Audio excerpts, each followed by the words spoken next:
Hoje nós estudaremos um tema muito especial, que é proteção contra a imoralidade. Proteção contra a imoralidade. E nós faremos uma leitura de Provérbios 5, 1 a 14. Mas o texto principal como base é Provérbios, capítulo 7, versículos 4 e 5. Olha só o que diz. Provérbios 7, 4 e 5. Está escrito: Dize a sabedoria: tu és minha irmã, e a prudência chama tua parenta, para te guardarem da mulher alheia, da estranha, que lisonjeia com as suas palavras.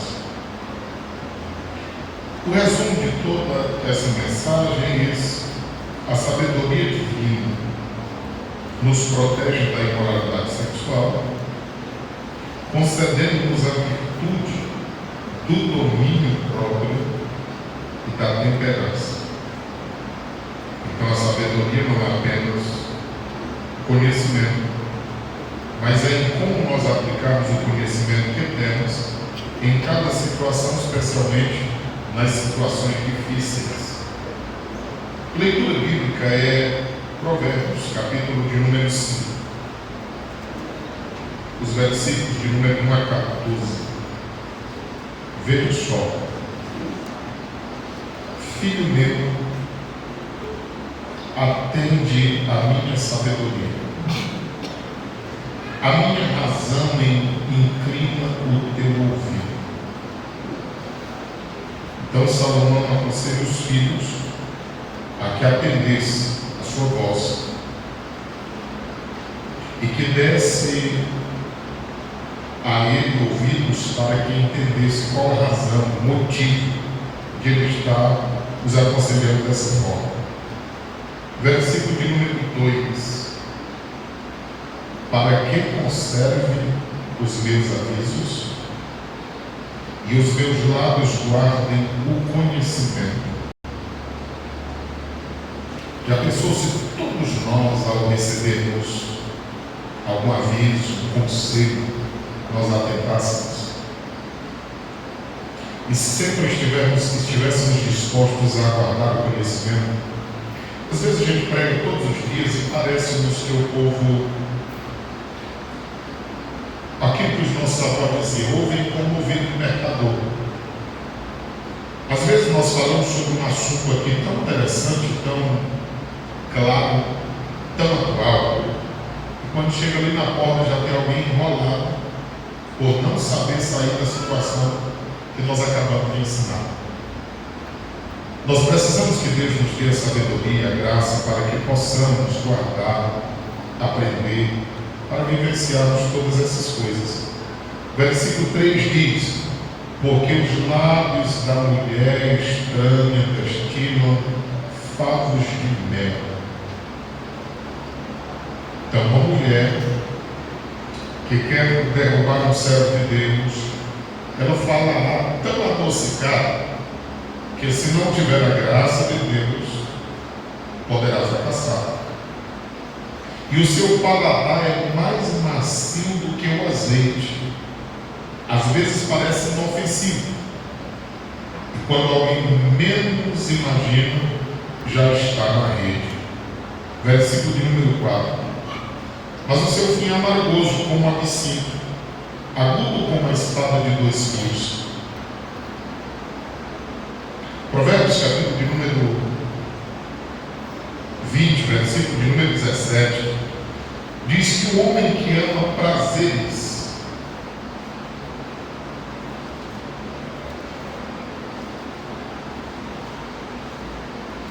e 17 de Provérbios diz assim: necessidade padecerá o que ama prazeres.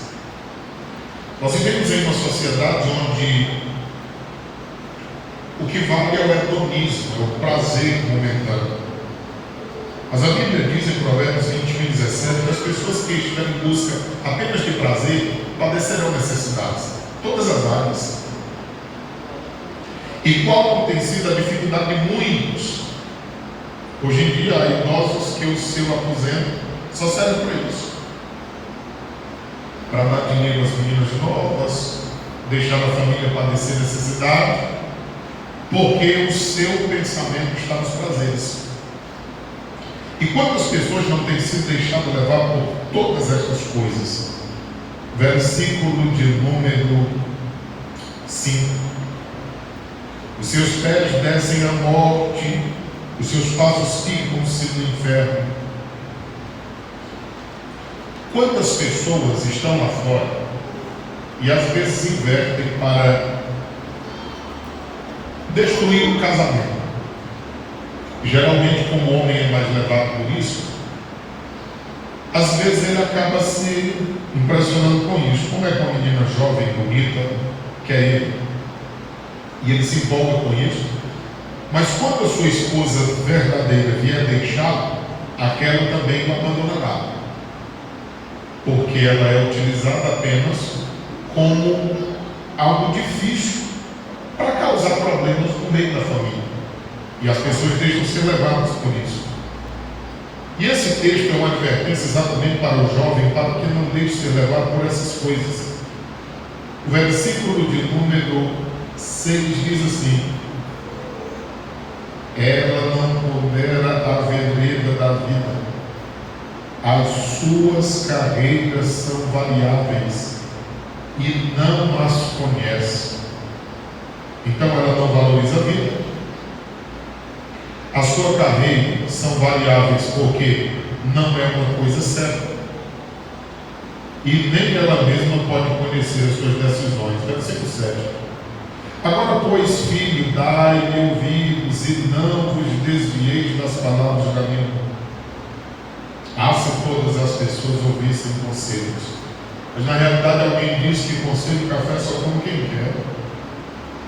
Outros dizem que se conselho fosse bom, não seria dado, seria vendido. Mas a palavra do Senhor é conselho para nós. Versículo de número 8. Afasta dela o teu caminho e não te aproximes da sua casa. A vigilância é tão interessante e importante. Por exemplo, quando Elias chega na casa daquela mulher viúva que haveria de cuidar dele, o que ele falou? Estando ele lá ainda na área da sua casa, lá no quintal, no terreno ainda, ele disse o quê? Vai lá, faz um bolo e traz aqui para mim. Elias não entra dentro da casa. Até porque, primeiro, aos Tessalonicenses 5:22 diz que nós devemos fugir até da aparência do mal. Os irmãos lembram que aquela mulher também que era casada e que ela começa a admirar Eliseu como um homem de Deus. A Bíblia diz que ela fez um quarto para Eliseu, mas foi lá no quintal, foi lá no muro. Ela fez o quê? Fez um quarto, colocou a mesa, uma cadeira, colocou um candeeiro e lá ele ficou. Ele era homem de Deus, mas a vigilância é mais importante que tudo. Então ela faz distante para que não surgisse nenhum mau pensamento. Então é o que Salomão está dizendo: afasta dela o teu caminho, não te aproximes da porta da sua casa. Versículo 9: para que não des a outros a tua honra, nem os teus anos a cruéis. Quando ele diz aqui, não des a outros a tua honra, está falando do compromisso que um jovem, uma jovem cristã deve ter. E não dar a outra honra, está falando de preservar a virgindade. Porque se para o mundo odierno isso não é importante, para a igreja continua sendo. E ele diz assim: e nem os teus anos a cruéis.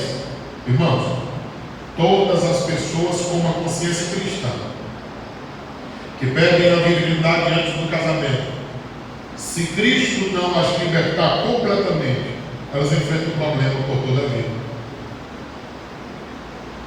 Eu já tive que aconselhar pessoas que casaram certo, com a pessoa certa, que amam, mas porque perderam a virgindade, 5 anos após o casamento, ainda choraram. Depois de muita conversa, explicação bíblica, que as pessoas entendam. Agora imagine a situação de uma pessoa que é violentada.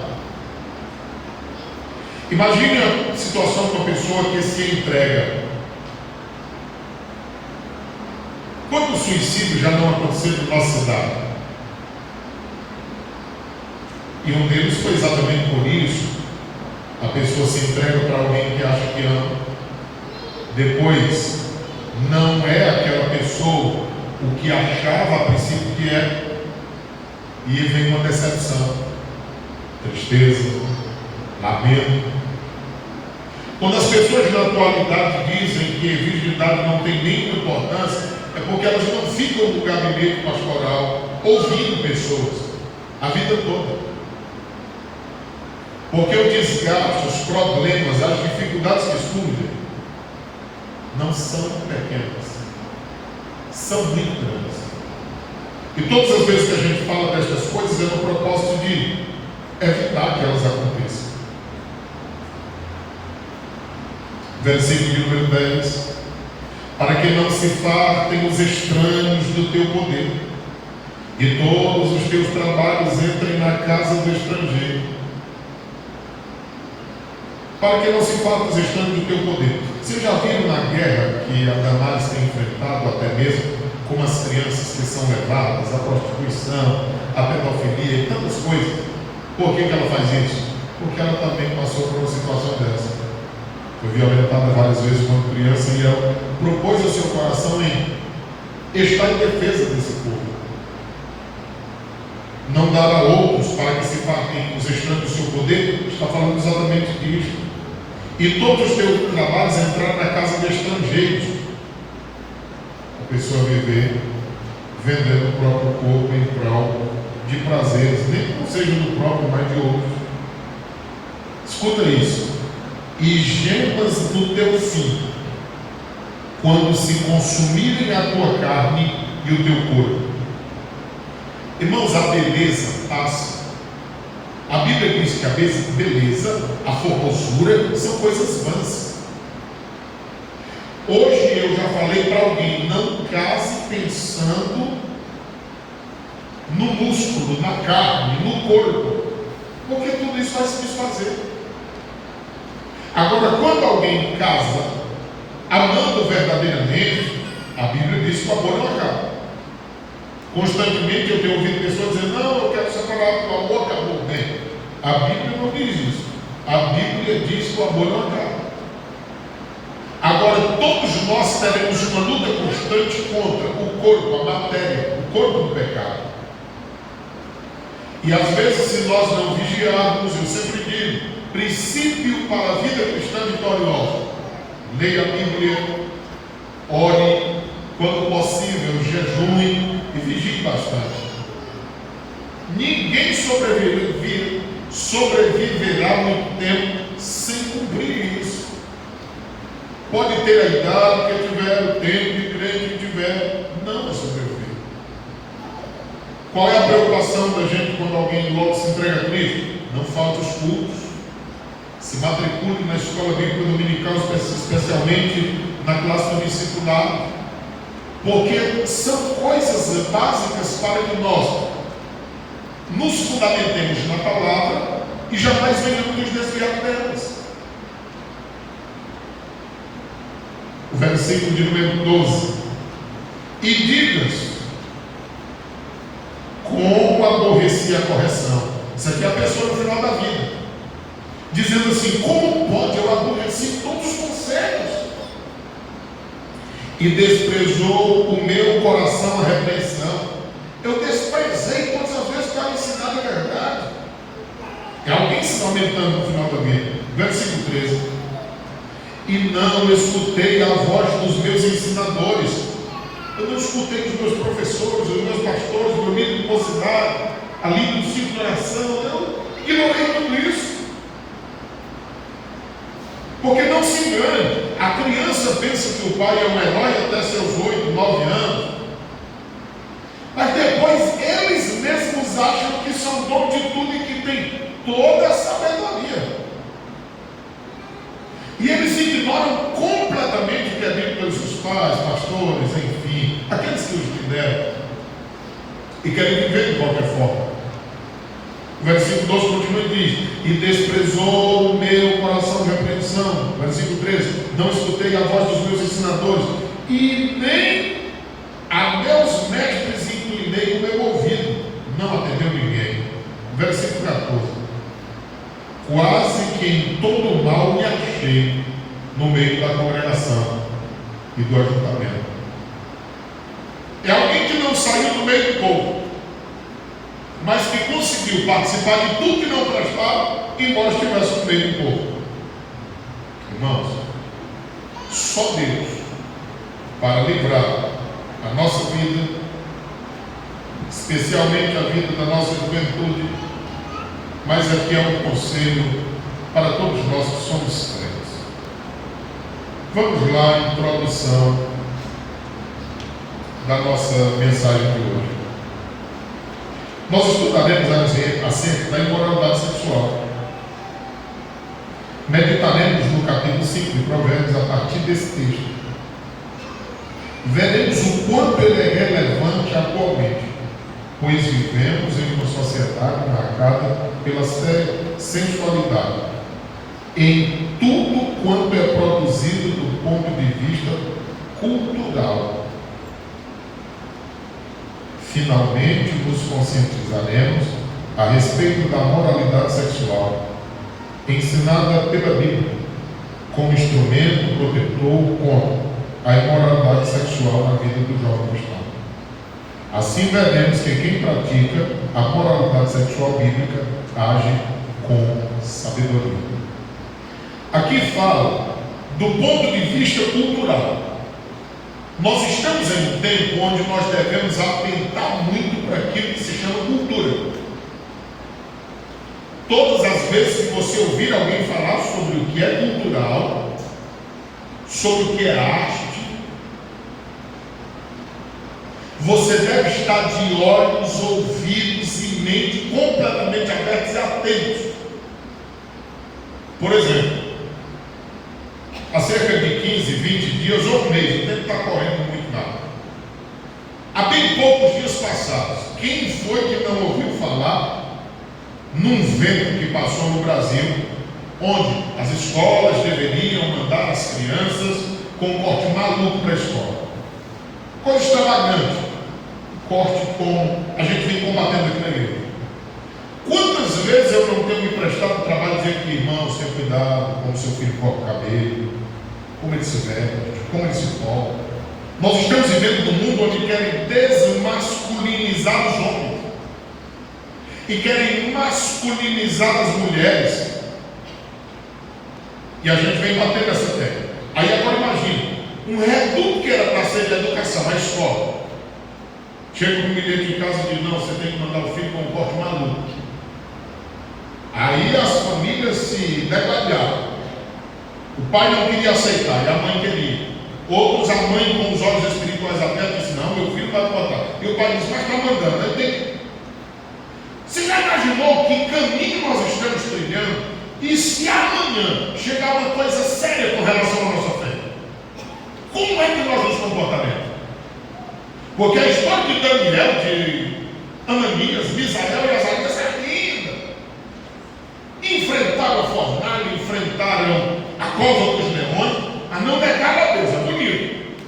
Agora nós, o que é que nós vamos enfrentar para não negar a Deus?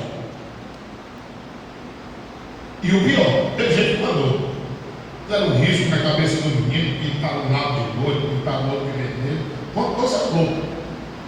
Aí veja só a estratégia. Bem, se lá é um reduto de educação e lá está pedindo e eu estou cumprindo, ele diz: ó, está fácil de manipular a massa, vamos prosseguir.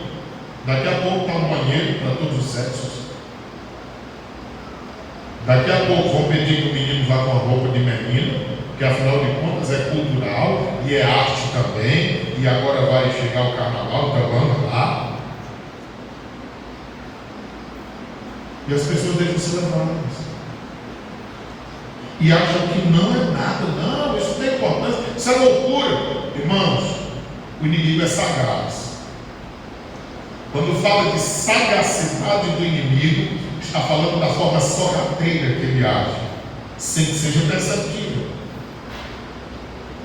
E as pessoas não atentam para isso. Então, o que nós queremos despertar através dessa coisa é para que nós estejamos atentos. Hoje eu estou vendo pais cristãos com filhos adolescentes transando dentro de casa, e o pai e a mãe sentam na frente do carro, botam o filho e a suposta nora ou genro no banco de trás. Vamos fazer uma passeio em casal. Casal? Eles casaram? Não é a namoradinha, mas é que na nova modalidade eles já transam. É melhor transar com segurança, usando preservativo, a gente acompanhando, do que transar com qualquer um. E cada vez que passa, isso vai chegando com mais naturalidade aos nossos olhos. Então tem pais cristãos que falam isso. Aí vamos lá. Aí, não, olha, o meu filho, a minha filha vai ter uma festa de 15 anos. Assim como também vai ter uma festa de formatura, vai ter um baile, vai ter uma dança. O que você acha de fazer isso? As pessoas vão se treinando, porque, veja só, a gente só sabe quem é crente. Como? Se vier aqui. Porque numa festa de formatura, quem é que sabe quem é crente? Até as velhas estão lá mais pintadas do que cara de palhaço. E os novos? Então isso é uma coisa complexa. E as pessoas vão bonito como se fosse natural. Quando a gente olha para uma missão como essa, como ela é importante. O primeiro ponto da nossa missão está aí: advertência contra a imoralidade. Veja só. Compreendendo o capítulo 5.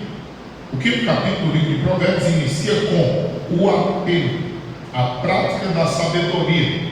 O capítulo 4 desenvolve a ideia da proteção do coração a partir da prática da sabedoria, onde o pensamento e o sentimento e a vontade são dominados por Deus. Se ouvir, quando a sabedoria é praticada na vida do crente, o seu pensamento, o seu sentimento, a sua vontade são dominados por Deus. O que é isso? Sabedoria. Veja só. Para as saídas da vida. O capítulo 5 inicia com uma repetição da importância de atender, inclinar e guardar a sabedoria. Essa é a sabedoria aplicada ao relacionamento entre um homem e uma mulher. O leitor é convidado a adquirir a sabedoria divina com propósito de aplicá-la no relacionamento com o outro sexo. Assim, os versículos 3 a 6 apresentam a mulher estranha, aquela que seduz o jovem no caminho da vida. E os versículos 7 a 14, consequência destruidora da relação com essa mulher imoral. E finalmente, nos versículos 15 a 23, o autor sagrado faz um apelo à fidelidade no matrimônio, como antídoto contra a imoralidade sexual. Então veja só, o capítulo 5 começa dizendo assim: seja sábio, saiba agir sensatamente quanto à sexualidade. Versículos 1 a 7, só para dizer isso. Versículos 7 a 14, agora o prejuízo causado em quem não vive uma vida correta na sua sexualidade. Aí os versículos 15 a 23 mostram que Deus não é mau, como alguém pensa, que esses prazeres poderão ser desfrutados na vida a dois, no casamento. E que a preservação, quando jovem, vai ajudar o indivíduo ou a indivídua nos momentos do casamento, que tiver que viver em castidade, porque eles chegarão, vai viver naturalmente. A vida que o jovem vive hoje, ele sofre por carregar o jugo da mocidade. Tem desejos, tem vontade, tem anseio. Mas ele tem que segurá-los para o momento certo, uma pessoa certa, da forma certa. Quando tiver casado, vai ter situações em que ele precisará exatamente desse equilíbrio que já viveu. Porque isso é pedagógico na vida cristã.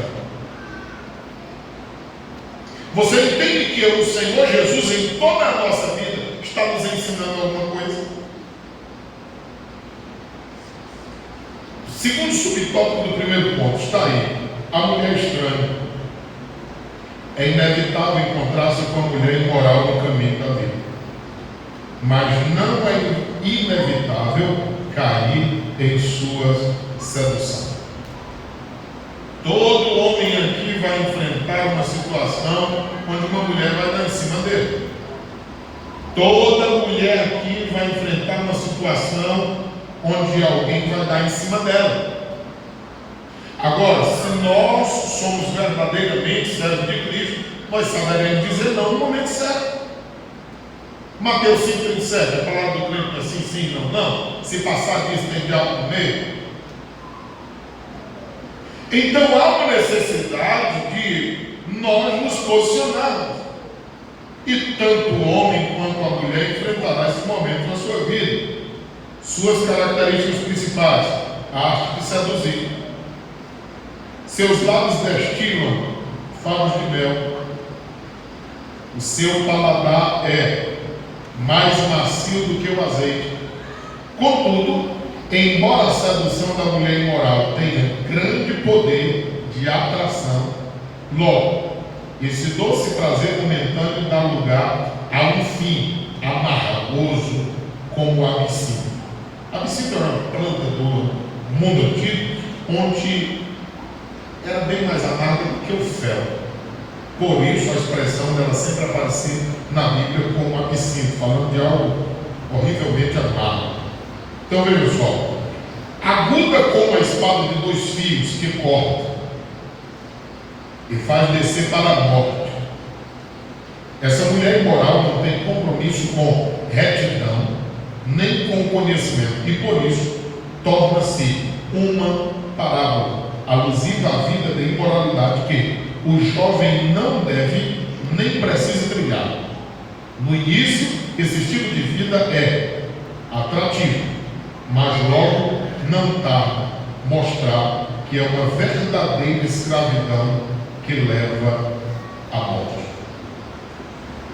Há pessoas hoje com uma dificuldade muito grande. Por exemplo, há pessoas casadas que amam o marido que ama a esposa, mas que enfrentam muita dificuldade na relação, porque dizem que não sabem dizer não.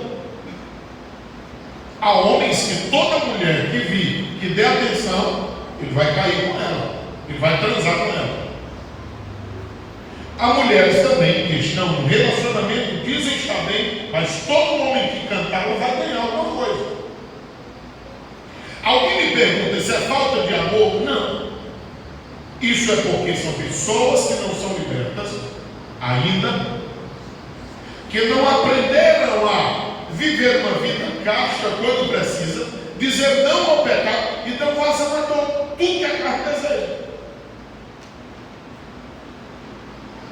Aí alguém diz assim, às vezes a mulher diz: pastor, será que não é falta de amor do marido dela para com ela? Não, é obra da carne. Já estudamos sobre isso aqui em Gálatas 5, 19 a seguir, que as obras da carne, elas são manifestas. Aí está lá uma lista. Às vezes nós que somos pais queremos fazer o melhor para os nossos filhos, e tudo que a gente faz para os nossos filhos é querendo poupar do que a gente já sofreu e proporcionar melhores momentos. Aí às vezes no melhor que eu quero fazer para o meu filho, aí eu não, vai estudar na cidade, vai para a capital.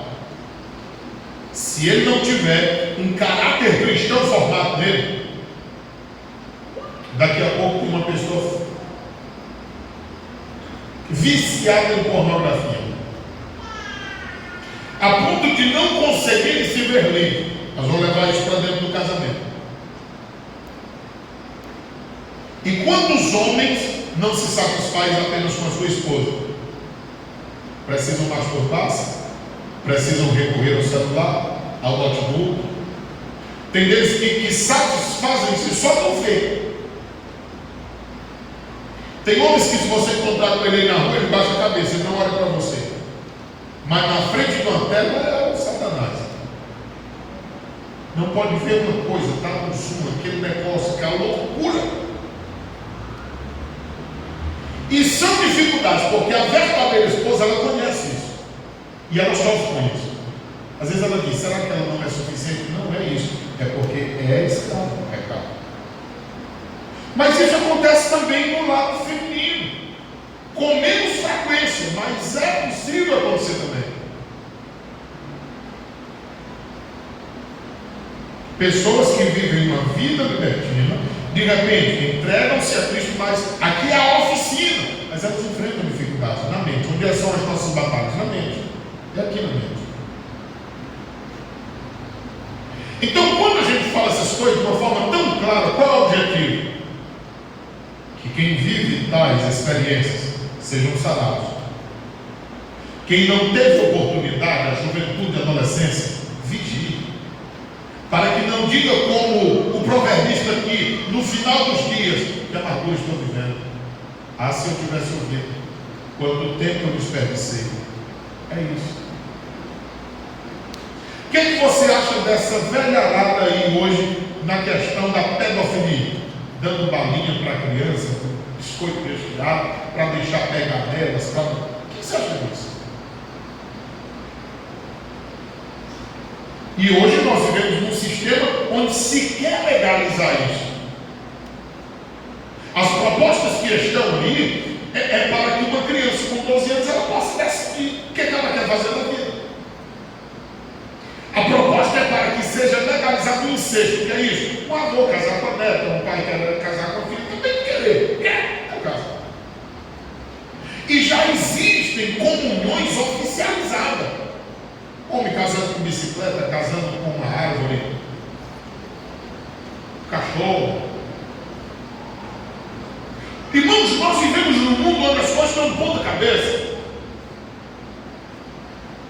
Quando a gente pega a Bíblia, está lá, uniões ilícitas. Olha, Moisés já falava sobre isso. Aí que não te deita com animal. Quando eu lia isso, criança, eu digo, não tem mal. Aí quando a gente vem morar no interior, a coisa mais comum. Um dia aqui, o povoado vizinho, tinha um bocado de menino, 5, 6, 7 anos, 8 anos, com uma pilha terrível nas partinhas. Quando os pais foram ver, com animais.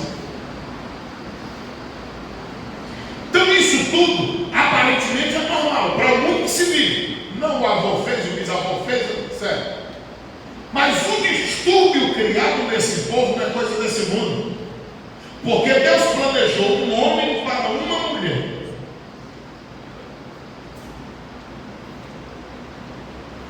Esse princípio, sendo quebrado, causará distúrbios na vida inteira.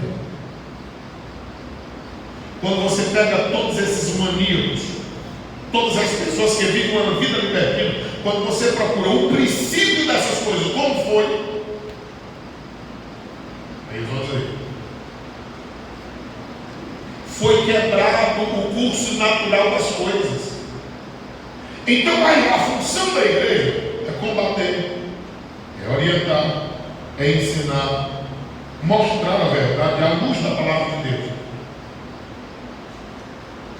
Terceiro subtópico do primeiro ponto, diz aí, a consequência da imoralidade. Veja só. Os versículos 7 a 14 iniciam com o apelo do sábio: afasta dela o teu caminho, não te aproximes da porta da sua casa. Ora, se o jovem ou a jovem não se afastar do homem ou da mulher, imoral, seja um homem ou seja mulher, será tragado. O tempo passará, o remorso consumirá a vida desta pessoa e faltará no seu coração, e falará no seu coração: como aborreci a correção. O caminho do bom senso está em ouvir a voz do mestre e dos ensinadores, pois a vontade de Deus é que não sejamos condenados dentro da congregação dos santos. Por isso, seguir o caminho da mulher imoral é percorrer o caminho da perversão, da insensatez, do desequilíbrio moral. Naturalmente, os jovens cristãos são convidados pelo texto sagrado a não trilhar a marcha da insensatez imoral. Hoje está difícil, de tal forma que eu digo para o jovem cristão assim: você está pronto para casar? Você quer casar? Quer? Então conversa com alguém. Você quer casar? Não, agora não estou preparado. Então não conversa com ninguém. Porque a pressão é muito grande. Se um jovem que diz ser cristão não fazer tudo o que faz os cristãos lá fora, ele será chamado de quê? Por esse motivo, o meu conselho é: fique quieto. Vão dizer coisas, não. Você está disposto a enfrentar por Cristo? Se tiver. Aí uma criança hoje, 14, 15, sei lá, 13 anos, começa a namorar, não dá certo, aí tem aquela decepção. O lado feminino sempre sofre mais quanto a isso.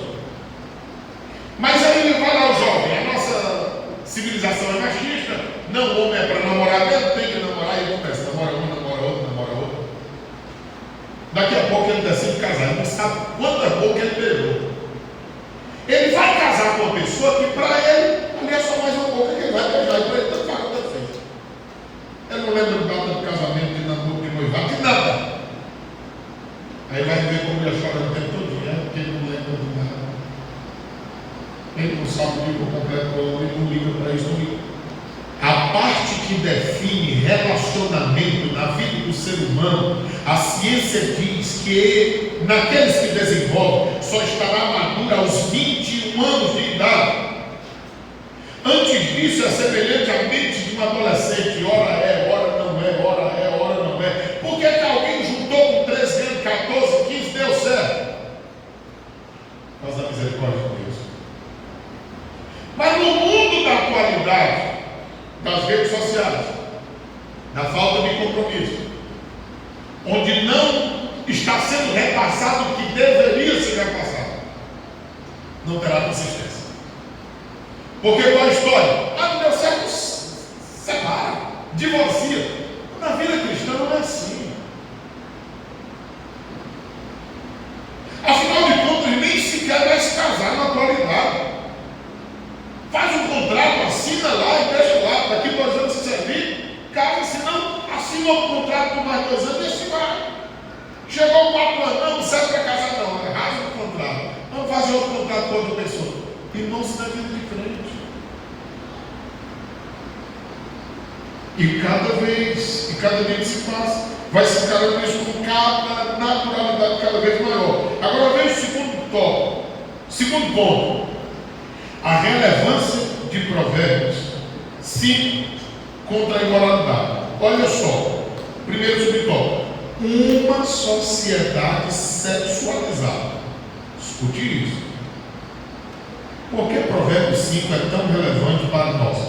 Olha, a nossa geração é herdeira dos movimentos sociais de contestação sexual.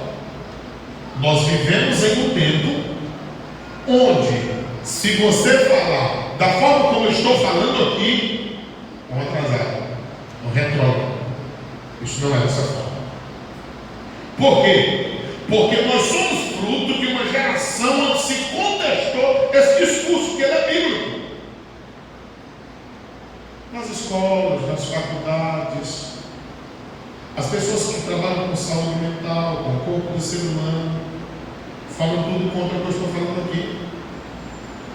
E até as pessoas que se dizem ser evangélicos, que deixaram ser tragadas pela secularização desse momento, faz 1, 2 cursos superior, vão para uma escola e eles falam tudo contrário do que eu estou dizendo aqui.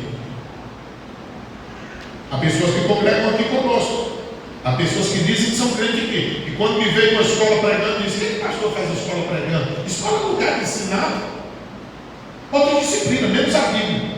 Pessoa dessa tem crente cristã? Nunca teve.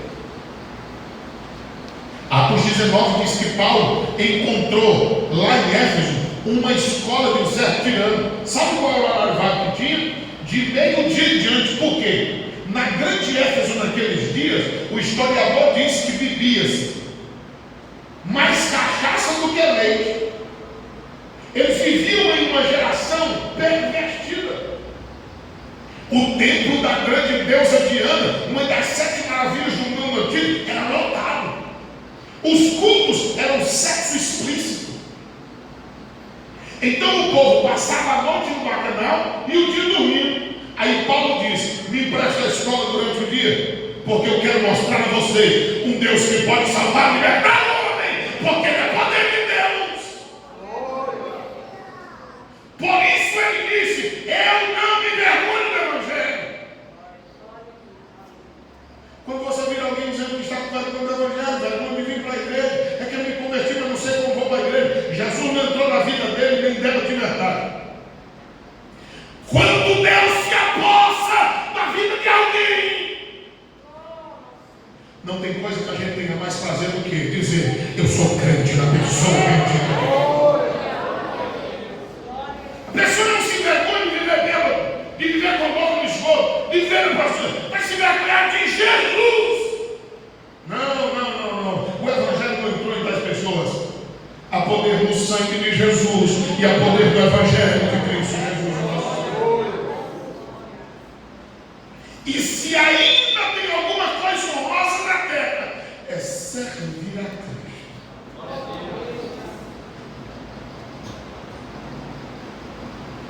Essa lição nos mostra o seguinte, mais especificamente a partir do que foi demonstrado no protesto de maio de 1968. Que foi que teve esse protesto? Em que um movimento de jovens, aonde? Na França. Procura como está o Evangelho na França. Universitários protestou contra os valores do Ocidente. O Ocidente é aqui onde nós estamos.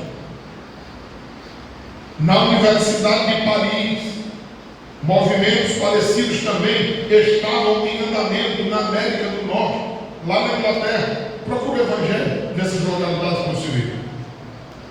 Esse período histórico marca o início da ideia da normalização, da contestação de qualquer perspectiva de moderação na questão sexual. O sexo passou a ser tratado como um fim em si mesmo, onde a recreação individual fosse o seu maior objetivo. Por isso, toda forma de relacionamento sexual entre adultos passou a ser normalizada. O slogan é proibido proibir, ou seja, meu corpo, minhas regras. Resume bem os valores seculares a nossa geração herdou a partir de maio de 1968. Igreja, o que nós precisamos entender em primeiro lugar, para que nós vivamos uma vida correta dentro de Deus, da nossa sexualidade? Em primeiro lugar, o meu corpo não é meu. Bote isso na sua mente. Seu corpo não é seu. O meu corpo não é meu. Segundo, e o que meu corpo é? Ele é templo e morada do Espírito Santo de Deus. Essa ideia que o corpo não tem valor é lá do gnosticismo. Eles diziam que o corpo era apenas uma prisão para a alma. Então, se a alma tivesse pura, o corpo poderia fazer o quê? Dessa dele. Por que essa ideia vem? Porque se sair a gente não fica vivo. O que se vê? É o corpo. Então sempre o inimigo trabalhou nessa perspectiva. Mas qual é o entendimento? Meu corpo não é meu. Segundo, ele é templo moral do Espírito Santo. Terceiro, nós devemos glorificar a Deus no nosso corpo. Aí a pergunta: será que tudo que nós fazemos através do nosso corpo glorifica a Deus?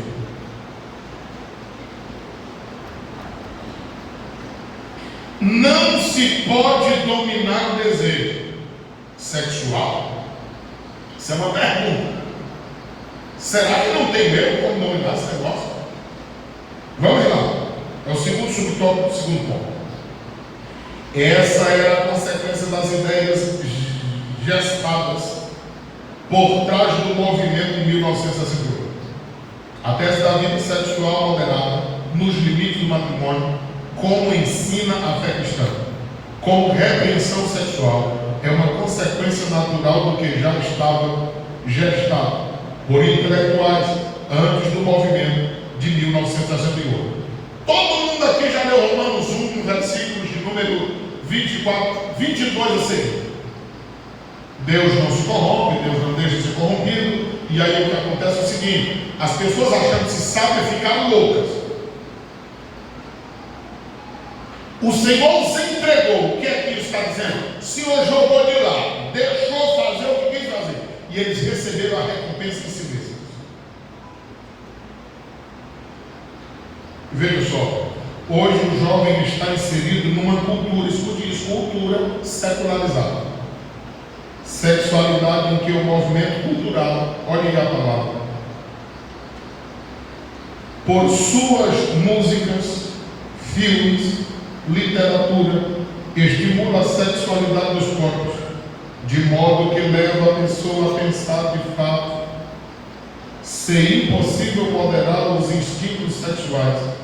Logo, as consequências naturais dessas ideias são gravidez precoce, multiplicação dos abortos propositais, vícios em pornografia e transição de gênero. Estão legalizando a mutilação dos corpos. Pega um homem que diz que está no corpo de uma mulher e aí vão fazer uma cirurgia dele.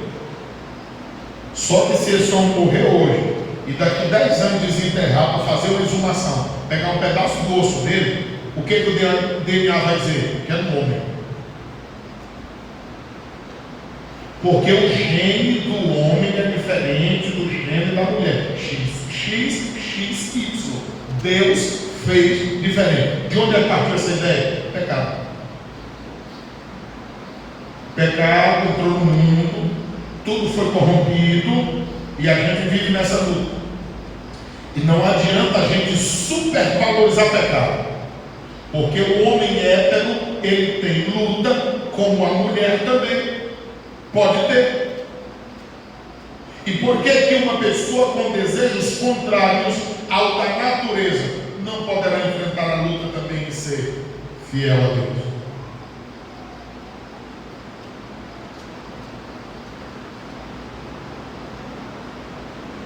Há mulheres que casaram com homens que tinham desejos estranhos à natureza. Por causa da sabedoria, maturidade e a vida cristã, elas conseguiram conviver toda a vida. E eles não fracassaram, permaneceram fiéis, até que partiram para a eternidade, sem a razão à carne. Porque tentado todo mundo pode ser e nós seremos tentados. Agora, não é pecado ser tentado. O pecado é ceder à tentação. Então, quando nós olhamos para uma missão como essa, tudo em nossa volta, o estímulo é para pecado. Você vê como é que é as coisas hoje? Por exemplo, alguém diz: eu preciso cuidar do corpo. Eu também preciso. Toda vez que eu consulto o médico, ele diz: academia, caminhar, já passou dos 40. Tem que fazer. Você vai numa academia, o homem é atraído pela visão, a mulher é atraída pelo que ouve. Por que o cara feio casa com a mulher bonita? Quem fala uma palavra bonita, ela acredita.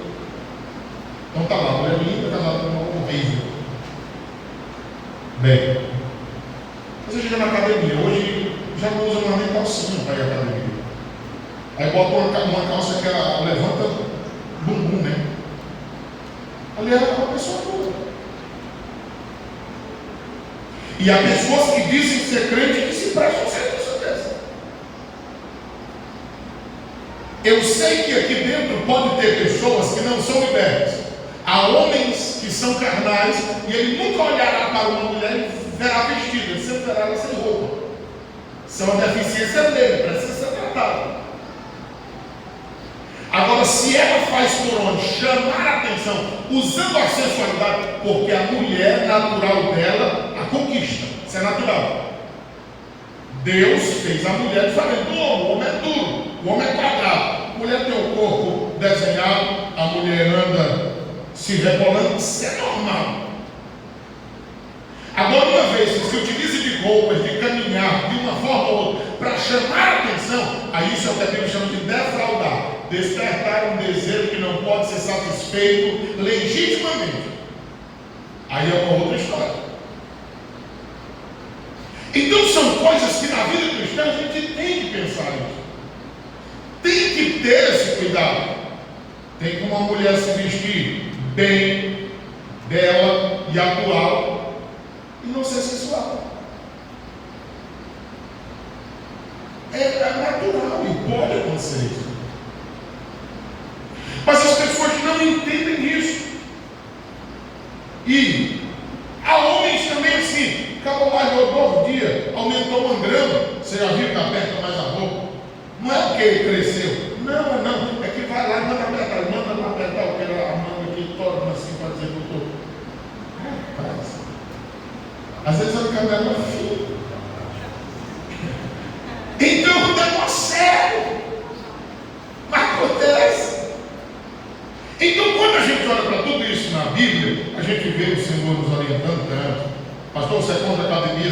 Não. A Bíblia diz em 1 Timóteo, capítulo de número 4, versículo de número 8, o exercício corporal não serve para muita coisa, mas dá uma qualidade de vida aqui. Agora, a vida piedosa, disse Paulo, serve para essa vida e para que vem a vida eterna. Irmãos, eu sei, a ciência, quando você vai, estimula hormônios de bem-estar, a pessoa acha que está bonita. As pessoas ficam fortes, não é nem tanto de malhar, é só de olhar no espelho. Você já viu que a mulher vai um dia para a academia e todo dia lá tirar foto, ela tira foto assim? Para que isso? Ela tira foto. Levanta a perna e ó. Irmão, Senhor, quando a gente vai para o cerne de tudo, está faltando Jesus. Jesus preenche tudo na vida do ser humano. Então, quando a gente olha para isso, vê lá, terceiro subtópico, está aí. O enfraquecimento da ideia do casamento. A ideia do casamento já é deteriorada para muitos, porque para que casamento se tem sexo em toda a esquina? A ideia é essa. Veja só, enfraquecimento da ideia do casamento, naturalmente, em muitas realidades, o conceito bíblico de casamento é enfraquecido. A ideia de que o casamento é para sempre, que o relacionamento profundo e verdadeiro é para a vida toda, não faz sentido para muitos jovens hoje. Muitos deles se tornaram de fato produto do meio. Infelizmente já se casam com o pensamento de se separar se o casamento não der certo. Não por acaso o apóstolo Paulo traça um panorama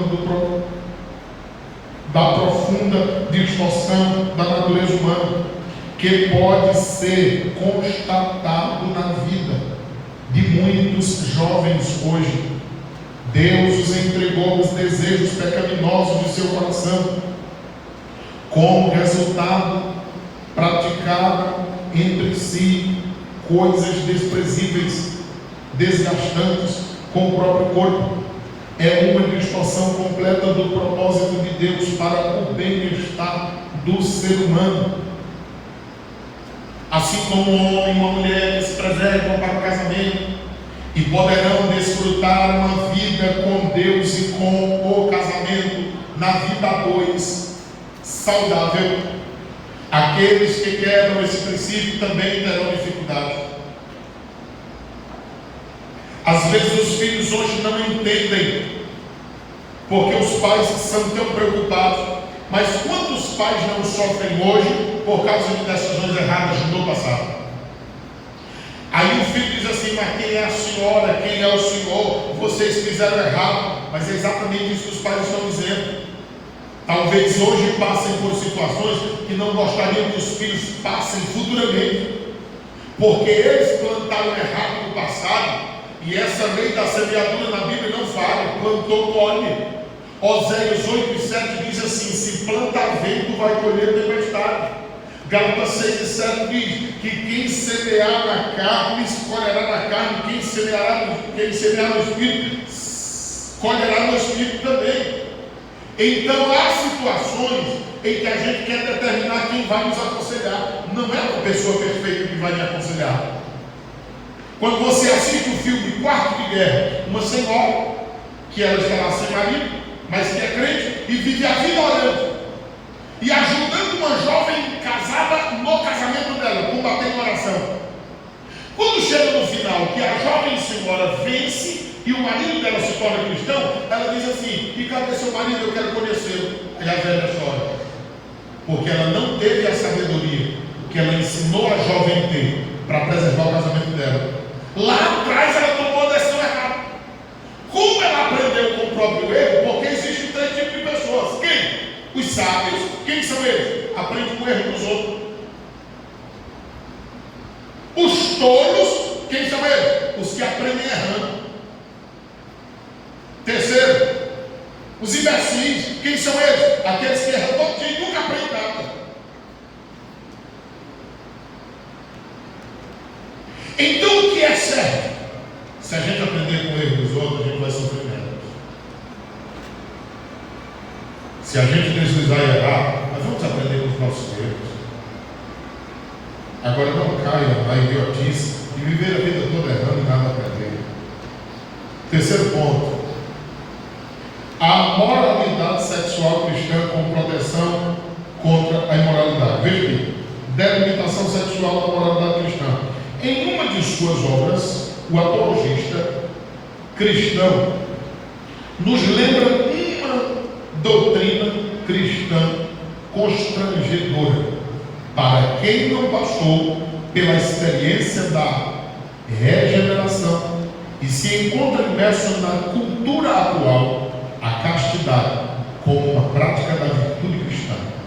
Dessa maneira, ele ainda nos lembra que a virtude da castidade se resume na seguinte regra: o casamento deve ser com fidelidade completa ao cônjuge, ou fora dele, apenas completa abstinência sexual.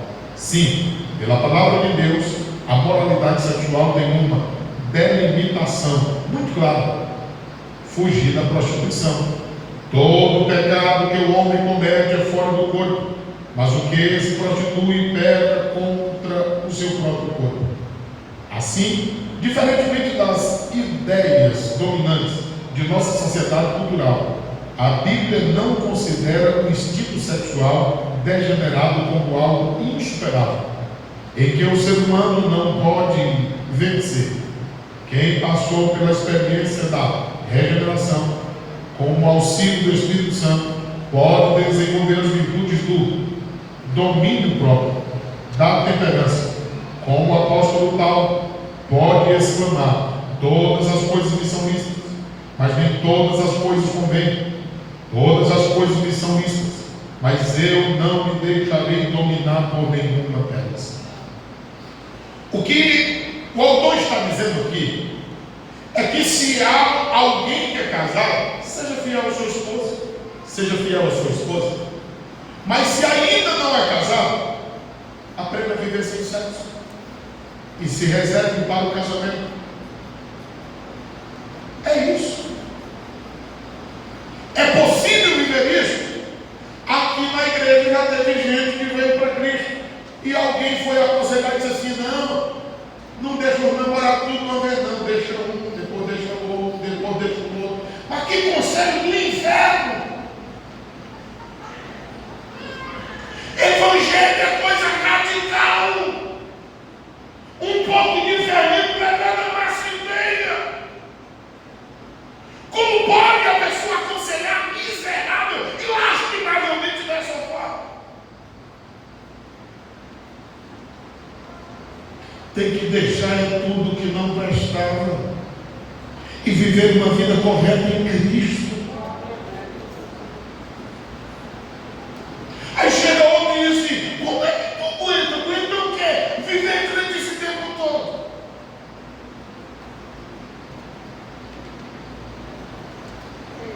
Alguém sumiu, foi visitar, aí disse assim: pastor, é o seguinte, eu fui lá na igreja, procurei um homem, não achei, está na igreja de irmão. Mas meu irmão, tu foi ser crente para trás de embaixo.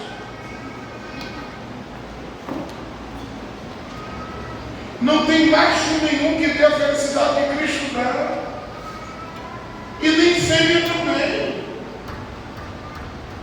É por esse motivo que os casamentos não dão certo. As pessoas que não vão casar para ser feliz, não. É errado. Você tem que ser feliz com Cristo para levar a felicidade para o casamento. O casamento não torna ninguém feliz. Pelo contrário, se tu não tiver Cristo na vida, tu nem consegue ficar casado. Porque mulher é exigente, o homem é chato. Ele tem defeitos, ela também tem. Se não tiver Jesus bem no meio, não vê. Mas as pessoas não compreendem isso. E às vezes acham que poderão viver dessa forma. Mas é possível. Veja só, a pedagogia da abstinência sexual aos jovens solteiros. Cabe ao desenvolvimento da virtude da castidade cristã, isto é, abstinência sexual. O que é isso? É nem transar e nem se masturbar. É isso. Como preparação para o casamento, como vimos do ponto de vista bíblico. Tanto o jovem como a jovem cristã é prudente o instinto sexual. Ele ou ela sabe que a satisfação sexual, tal qual a Bíblia ensina, não é egoísta. Ou seja, não é só uma pessoa sentindo prazer, tem que ser os dois juntos. É descartável, é ilusório, mas cumpre um sentido quando nos unimos a pessoa amada. Com ela compartilhamos e dividimos toda uma história de vida que glorifique a Deus no casamento. Enquanto esse tempo não chega, nos guardamos, esperamos a pessoa amada. Desse modo, percebemos que a abstinência sexual, ela é pedagógica, ela ensina, pois ela nos ensina que em tudo deve haver comedimento, equilíbrio, parcimônia com ela. Na vida de solteiros, aprendemos que devemos esperar passar por períodos de abstinência na vida de casado. A abstinência sexual também ocorre na vida dos casados, por causa de uma doença, tratamento de saúde, em que um dos cônjuges não pode manter um relacionamento sexual regular por um período, que por propósito espiritual entre os cônjuges, em comum acordo. A abstinência sexual, vida de solteiro, ensina que na vida de casado nem tudo no relacionamento entre homem e mulher tem a ver com sexo. O que ele está dizendo aqui é que se alguém se preserva hoje para o casamento, quando chegar no casamento, que tiver de viver sem sexo por período, não vai ter dificuldades. Porque no casamento não é só sexo de manhã, de tarde, de noite, não é assim que funciona. Tem gente que pensa que é assim, não vou casar porque a tentação toda acaba. Não, às vezes vai aumentar. Porque quando tu não tinha, e agora tu tem que poder usufruir, não é pior? É, mas acontece. Se o homem estiver doente, se a mulher estiver doente, ou se a mulher estiver zangada, não quiser namorar, dia todo e de noite não quiser namorar e ela não vai namorar, não vai. E se tu achar que é só tu que namora e sente prazer e ela não sente nada, tu acha que ela vai querer isso para a vida toda? Não. Existem problemas que surgem na vida, sejam de saúde, sejam problemas que são causados na mente. E você vai ter que aprender a conviver com isso. E às vezes, na maioria, os homens não entendem, porque o homem é instinto. A mulher chegou no velório, aí ela está triste, até chorando. Quem foi que morreu? Ela não sabe nem quem é, ela viu o povo chorando, ela está chorando também. Já o homem, ele já está pensando, se eu não morri, né? Mas ela está bagunçada. Dependendo da situação emocional, até a menstruação dela antecipa. E muitos outros problemas são reais. E na vida do casamento vai ter que ter essa compreensão. Hoje em dia já existem problemas também onde os médicos dizem que o homem precisa se abster se quiser se recuperar mais rápido. Tem uns aí que dizem, não, eu posso correr para ele sim. Aí eles estão lá, mas sabem que o preço é caro. Mas há situações onde a medicina diz, olha, quer melhorar, quer avançar, então para. E é comprovado cientificamente que aqueles que se abstêm por um tempo, eles têm um avanço gigantesco na recuperação de determinadas enfermidades e tratamentos feitos na atualidade. Ao tempo que outros se afobam e vão embora. Mas só que a Bíblia está falando acerca disso. Aí aqui fala sobre o jejum, fala sobre uma consagração a Deus, mas isso tem que ser em comunhão. O homem tem que sentar com a mulher e dizer, estou querendo consagrar um dia aí, o que tu acha? Não concordo, então pronto. Não tem acordo. Da mesma forma ela. Porque um dia eu fui a casa do irmão, tinha casado 7 vezes, eu digo, não pode, 7 mulheres, nenhuma praticada, uma alma de branco. Aí eu chamei ela de lá e disse, minha irmã, que negócio é esse? Diz, pastor, esse homem aí, quando estava 15 diante da ceia, ele não olha mais para mim não, diga, meu Deus do céu. Aí desse jeito, 15 dias de guerra. E não foi só uma situação assim. Então são situações onde não tem cabimento. Isso é fora de lógica. O outro me disse que passou uns 15 dias correndo atrás dela. Ela disse, não, eu não sabia dessa parte. Eu pensei que o negócio de casa era só pegar na mão. Ele disse, não, tem essa outra aqui. Aí ele foi lá na casa da avó da mãe para pegar um conselho que eu vou ficar doido. Aí foi com a velhinha e disse, minha filha, não te falar disso não. Tem essa parte. Aí orientou e tal. Já com quase 30 dias de casado, porque ele conseguiu pegar ela. A carreira. Meu Deus do céu. Um dia eu cheguei num local e o cara me abraçou e disse, o sabor do casamento. Eu disse, porque eu fui realizar o casamento naquele dia e eu chamei o pastor Álvaro de vir aqui, menino, olha, isso aí não vai se acabar hoje não. A não ser que morra. Se morrer, mas se não morrer, isso aí tem a vida toda, te acalma. Aí ele disse, tá bom. Aí quando 3 anos depois ele estava na festa, ele me abraçou, casou, salvou meu casamento. Aí eu disse, como assim? Ele disse, naquele dia minha mente era assim, hoje eu tive atrasado todos os foros dessa bicha. E eu já encontrei mulheres com problemas assim, 5, 6 anos de casamento, que haviam sido violentadas na primeira noite, foi rasgada, porque não teve essa orientação. Aí todas as vezes que ela via o homem, até quando ele ia se olhar, ela já começava a chorar, porque ela pensava que ia começar o martírio novamente. Então coisa louca. Aí eu falo isso aqui, meu Deus, isso não precisa. Tem gente que bota o papel no rosto, acha que não precisa, e tem gente que, meu Deus, isso fala na igreja, irmão, nas escolas, no Rio, se vocês já escolheram nação, E eu estou falando, segundo a Bíblia, no propósito de preservar os nossos filhos e ajudar todos os que precisam.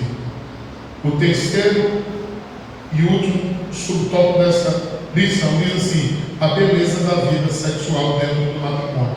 Olha aí como Deus é bom, não é só coisa ruim que você acha que dizer não é ruim. Olha como Deus é bom. Segundo o ensino bíblico, o relacionamento sexual só é possível dentro do casamento. Essa união, ela é profunda, ela deve ser verdadeira e ela deve ser concretizada diante de Deus no relacionamento sexual entre um homem e uma mulher. Eu não sei porquê, eu sei porquê, é só uma expressão de dizer. Eu ia dizer assim, eu não sei porquê que saiu essa ideia suja de sexo, mas é porque assim, os pais da igreja, eles viviam uma vida pervertida. Quando eles foram se convertendo, Agostinho, Lutero, essas pessoas todas, eles foram se convertendo, aí o que ia acontecendo com eles?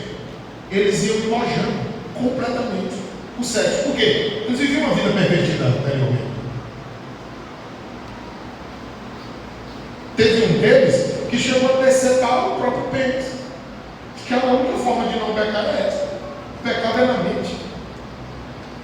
É na mente. O irmão que um dia perguntou: pastor, se eu furar meus olhos, tu vai viver com os olhos furados e pecando. Porque o que tu já viu é o suficiente. E o que tu não viu, tu fica pensando: meu Deus, será como é? Aí peca do mesmo jeito. Então o negócio é na mente, o nosso campo de batalha é aqui. Aqui a gente vence ou perde. Então o que aconteceu foi isso. Mas o relacionamento conjugal, dentro do casamento, dentro do padrão de vida, é cultuar a Deus. Por incrível que pareça, quando o casal está lá, eles se completam e aquilo glorifica a Deus. Por quê? O casal que anda ajustado sexualmente, eles são mais unidos, eles se amam, eles têm mais declarações, eles gostam mais de andar juntos, eles vivem tranquilo. Mas quem tem esse tipo de dificuldade, eles sempre estarão mais ríspidos, estarão mais. Quem já trabalhou peão sabe disso. O cara chega zangado no emprego, ao povo já não ganhou nada hoje. É porque de fato, de verdade, é assim que acontece. Veja só, a continuação da lição diz assim: essa união, segundo o texto bíblico, ninguém pode separar. Falando sempre do casamento. Ele não se resume a mera necessidade fisiológica, mas a necessidade de, diante de Deus, estabelecer um projeto de vida, viver um projeto atemporal, divino, que é o estabelecimento de uma família. À vista disso, o Provérbios 5 traz uma seção de versículos que o sábio estimula que se desfrute da vida sexual com sua esposa, aquela da sua juventude. O casamento com o homem e com a mulher podem e devem desfrutar do prazer sexual, em que o amor, o respeito, o compromisso de vida de ambos foram aliançados diante de Deus, da igreja e do Senhor, até que a morte os separe. Irmãos, se a gente guardar um ensino como esse, quem entendeu o que foi falado? Se a gente guarda, meu Deus, tem alguém nesta noite que deseja entregar a vida a Cristo como Senhor e Salvador? Se reconciliar com Deus? Que Deus em Cristo abençoe a todos.